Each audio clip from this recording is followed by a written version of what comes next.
Здравствуйте, друзья! Вы на канале Дом и Сад, меня зовут Александра. В этом видео хочу показать, как я готовлю томат на зиму. Этот рецепт томатов без длительной и нудной стерилизации, без перекручивания на мясорубке и даже без протирания через сито. Такой томат или томатный сок с мякотью я закатываю каждый год, около 100 банок, и все равно бывает мало. А все потому, что использую его везде. Моя семья пьет его как настоящий густой полезный томатный сок.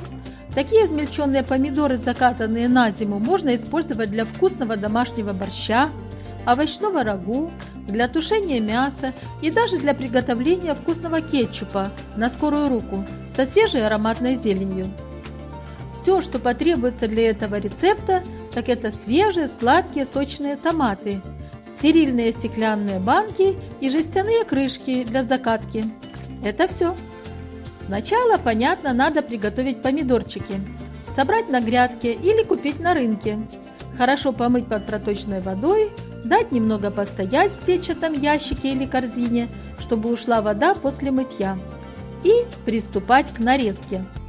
В этом году август почему-то очень дождливый, поэтому у меня для такого рецепта томаты, которые растрескались после проливного дождя, прошедшего накануне, и те, которые были немного подпорчены.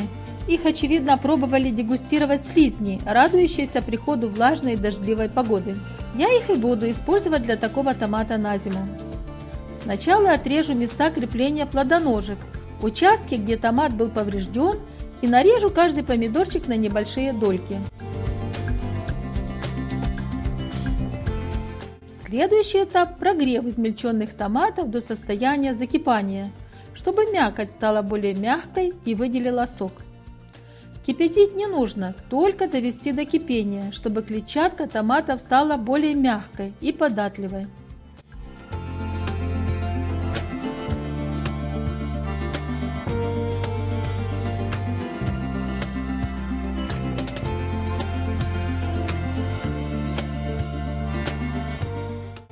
Теперь дело за обычным блендером.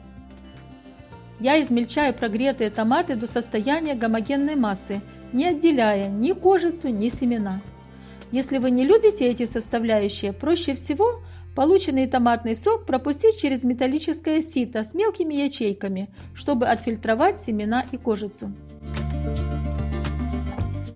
Как только томат превратился в однородную жидкость, надо довести его все в той же кастрюле до кипения и прокипятить ровно 3 минуты с момента закипания. Все, на этом термическая обработка закончена. Осталось только разлить готовый томат по стерильным банкам и закатать, используя стерильные жестяные крышки.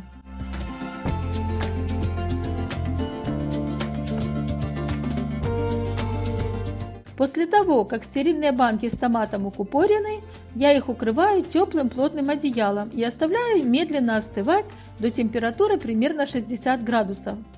Обычно для этого требуется ночь, примерно 12 часов.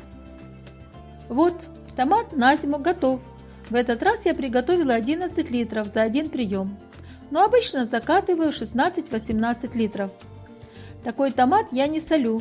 Непосредственно в банках не стерилизую, обхожусь минимальной стерилизацией, максимум 3 минуты, чтобы сохранить все полезные вещества, которые содержатся в помидорчиках.